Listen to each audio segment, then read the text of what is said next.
আজ আমি আপনাদের সাথে অনেক বেশি মজাদার 3টি ভর্তার রেসিপি নিয়ে হাজির হয়ে গেলাম।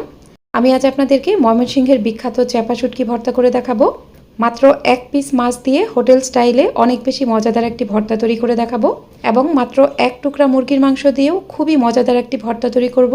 প্রত্যেকটা ভর্তাই বানানো খুবই সহজ আর খেতে ভীষণ মজার। প্রথমেই তৈরি করব ময়মনসিংহের বিখ্যাত চাপা শুটকি ভর্তা। ভর্তা করার জন্য আমি এখানে 5টি চাপা শুটকি নিয়েছি। চেষ্টা করবেন এই চাপা শুটকিটা একটু ভালো মানের নিতে। শুটকিগুলোকে খুব ভালোভাবে পরিষ্কার করে নিয়েছি। এই চাপা শুটকিগুলোকে হালকা কুসুম গরম পানিতে ভালোভাবে ধুয়ে নিতে হবে। পানিটা খুব বেশি গরম হলে চাপা শুটকিগুলো কিন্তু গলে যেতে পারে, তাই অবশ্যই কুসুম গরম পানিতে চাপা শুটকিগুলোকে একটু সময় নিয়ে পরিষ্কার করবেন। এরপর এখানে বেশ কিছু পেঁয়াজ কুচি নিয়েছি ও কিছু রসুনের কোয়া নিয়েছি। এই চাপা শুটকির ভর্তাতে অবশ্যই পেঁয়াজ ও রসুনের পরিমাণটা একটু বেশি দিতে হবে, তবে রসুনের তুলনায় পেঁয়াজের পরিমাণটা একটু বেশিই নেবেন। আর আমি এখানে কিছু কাঁচামরিচ নিয়েছি। অবশ্যই এই ভর্তাটা কাঁচামরিচ দিয়েই করবেন। চাপা শুটকি ভর্তার আসল স্বাদ পেতে চাইলে এই ভর্তাটাকে অবশ্যই কাঁচামরিচ দিয়েই করতে হবে। এবার প্যানে প্রথমেই রসুনের কোয়াগুলো নিয়ে নিব। এই রসুনের কোয়াগুলোকে প্রথমেই কিছুক্ষণ শুকনো খোলায় ভেজে নিব। রসুনের কোয়াগুলো যখন এরকম কিছুটা ভাজা হয়ে যাবে সেই পর্যায়ে এখানে খুবই অল্প পরিমাণ একটু তেল দিব। এই চাপা শুটকি ভর্তাতে কিন্তু খুব বেশি তেল দিবেন না, তেলের পরিমাণটা খুবই কম দিবেন। তেল বেশি হয়ে গেলে চাপা শুটকি ভর্তার আসল টেস্ট পাবেন না। অবশ্যই খেয়াল রাখবেন এই ভর্তাতে তেলের পরিমাণটা যেন খুব বেশি না হয়ে যায়। তেল দেওয়ার পর রসুনগুলোকে একটু ব্রাউন কালার করে ভেজে নিব। দেখুন রসুনের কোয়াগুলো যখন এরকম কিছুটা ব্রাউন কালার হয়ে যাবে সে পর্যায়ে উঠিয়ে নিতে হবে। এগুলো উঠিয়ে নেওয়ার পর প্যানে পেঁয়াজ কুচি ও কাঁচামরিচ দিয়ে দিব। এই পেঁয়াজ কুচি ও কাঁচামরিচগুলোকেও ঠিক একইভাবে শুকনো খোলায় কিছুক্ষণ ভেজে নিব। অবশ্যই প্রথমে এগুলো কিছুক্ষণ শুকনো খোলায় ভেজে নেবেন। এই ভর্তাতে ঝালের পরিমাণটা অবশ্যই আপনারা নিজেদের টেস্ট অনুযায়ী দিবেন, তবে এই চাপা শুটকি ভর্তাটা কিন্তু একটু ঝাল ঝাল খেতেই বেশি ভালো লাগে, তাই আমি এখানে কাঁচামরিচের পরিমাণটা একটু বেশিই দিয়েছি। পেঁয়াজ কুচি ও মরিচগুলো যখন এরকম কিছুটা ভাজা হয়ে যাবে সে পর্যায়ে এখানে কিছুটা তেল দিয়ে দিব। তেলের পরিমাণটা খুব বেশি দিবেন না, তেলের পরিমাণটা একটু কম দেওয়ার চেষ্টা করবেন। এই পেঁয়াজ কুচি ও মরিচগুলোকেও কিছুটা ব্রাউন কালার করে ভেজে নিব। কিছুক্ষণ ভেজে নেওয়ার পর যখন দেখবেন এই পেঁয়াজ কুচি ও মরিচগুলো এরকম কিছুটা ব্রাউন কালার হয়ে গেছে সে পর্যায়ে নামিয়ে ফেলতে হবে।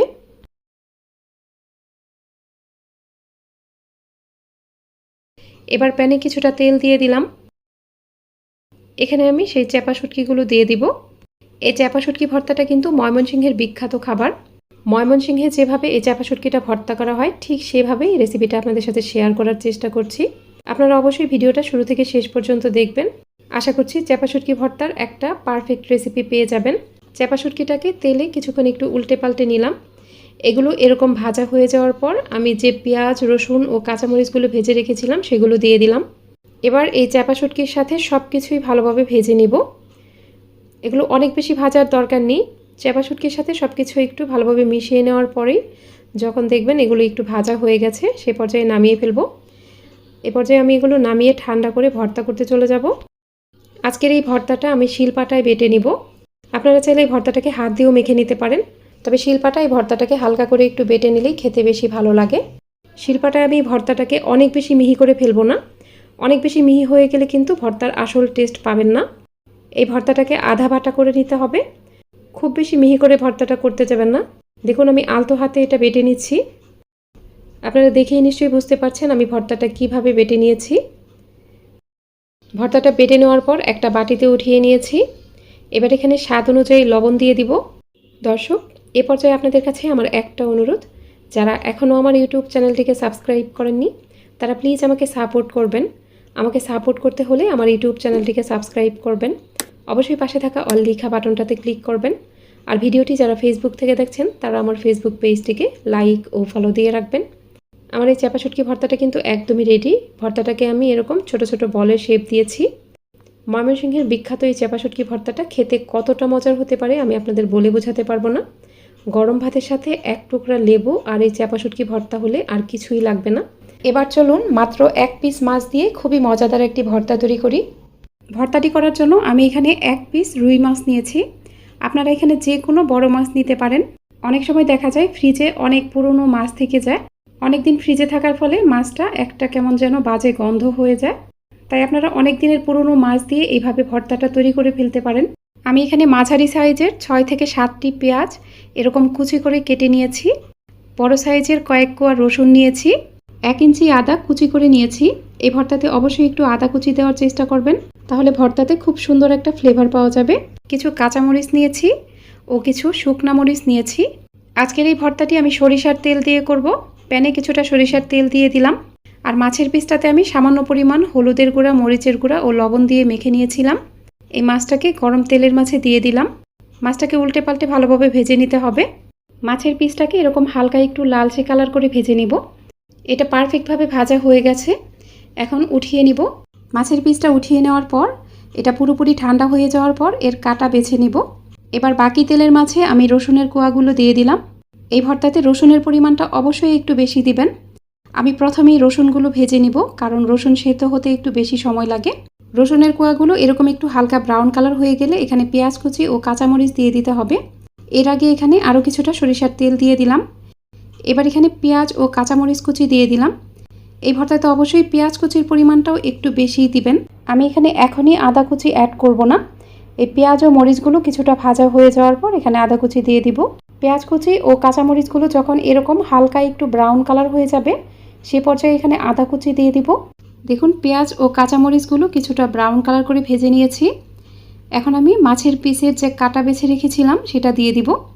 মাছের পিসের কাটাটা কিন্তু ভালোভাবে ছাড়িয়ে নিতে হবে। মাছ দেওয়ার পর এগুলো আরও ভালোভাবে ভেজে নিতে হবে। এই পর্যায়ে সব কিছুই আমি হালকা সোনালি কালার করে ভেজে নিব। অবশ্যই এই সব কিছুই একটু লালচে কালার করে ভেজে নেবেন, তাহলে ভর্তাটা খেতে খুবই ভালো লাগবে।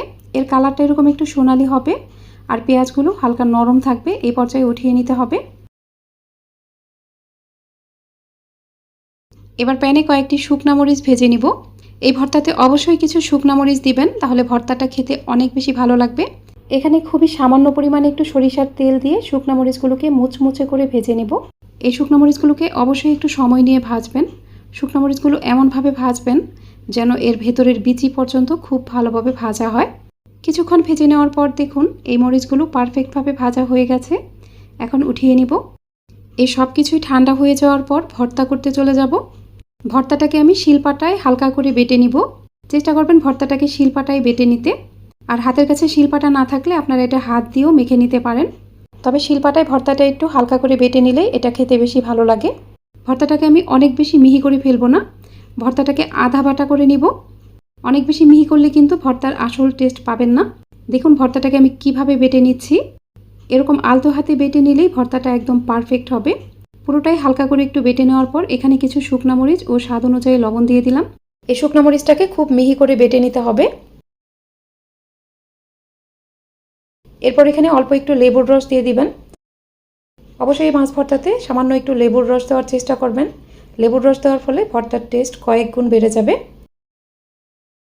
আমার এই মাছ ভর্তাটা কিন্তু একদমই রেডি। এবার চলুন মুরগির মাংসের খুবই মজাদার একটি ভর্তা তৈরি করি। এই ভর্তাটি করার জন্য আমি এখানে 1 পিস মুরগির মাংস নিয়েছি। মাংসের পিসটাকে এখানে মিডিয়াম সাইজের নিয়েছি। 1 পিস মাংসের জন্য এখানে মাঝারি সাইজের 6 থেকে 7টির মতো পেঁয়াজ কুচি নিয়েছি।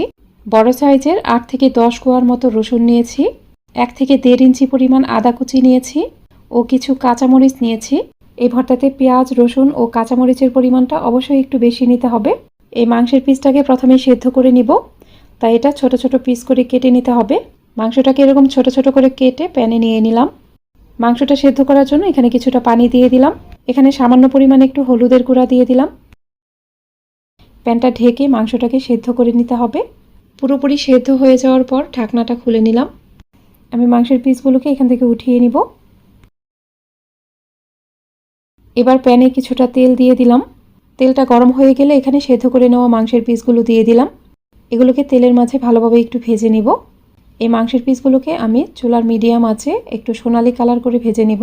দেখুন মাংসের পিসগুলো যখন এরকম কিছুটা সোনালি কালার হয়ে যাবে তখন উঠিয়ে নিতে হবে। মাংসের পিসটা উঠিয়ে নেওয়ার পর আমি এখানে রসুনের কোয়া দিয়ে দিয়েছি। রসুনের কোয়াগুলোকে প্রথমে ভালোভাবে একটু ভেজে নিতে হবে। রসুনের কোয়াগুলো এরকম কিছুটা ভাজা হয়ে গেলে এখানে কাঁচামরিচ ও পেঁয়াজ কুচি দিয়ে দিব। পেঁয়াজ কুচি ও কাঁচামরিচ দেওয়ার পর সবকিছুই ভালোভাবে ভেজে নিতে হবে। আমি চুলার মিডিয়াম আঁচে একটু সময় নিয়ে এগুলো ভেজে নিব। এগুলো যখন এরকম অনেকটা ভাজা হয়ে যাবে সে পর্যায়ে এখানে আদা কুচি দিয়ে দিতে হবে। আদা কুচি দেওয়ার পর এগুলো আরেকটু ভেজে নিব। দেখুন সব কিছুই কিন্তু এরকম একটু সোনালি কালার করে ভেজে নিতে হবে। আদা কুচি দিয়ে একটু ভেজে নেওয়ার পরে আমি এগুলো নামিয়ে ফেলবো। এগুলো ঠান্ডা হয়ে যাওয়ার পর ভর্তা করতে চলে যাব। এই ভর্তাটাকে আমি শিলপাটায় করব। শিলপাটাতে প্রথমেই মাংসের পিসগুলো নিয়ে নিয়েছি। এই মাংসের পিসগুলোকে এরকম থেতো করে নিতে হবে। চেষ্টা করবেন এই মাংসগুলোকে একটু মিহি করে থেতো করে নিতে। এগুলো এরকম থেতো করে নেওয়া হয়ে গেলে আমি উঠিয়ে নিব। এবার এখানে রসুন, কাঁচামরিচ ও আদা কুচি নিয়ে নিয়েছি। আদা কুচিটাকে প্রথমে একটু থেতো করে নিব। আদা কুচিটাকে থেতো করে নেওয়ার পর আমি রসুনগুলোকে হালকা করে থেতো করে নিব। এগুলো অনেক বেশি মিহি করে থেতো করবেন না, এরকম একটু হালকা করে থেতো করলেই হবে। এবার কাঁচামরিচগুলো থেতো করে নেওয়ার পালা।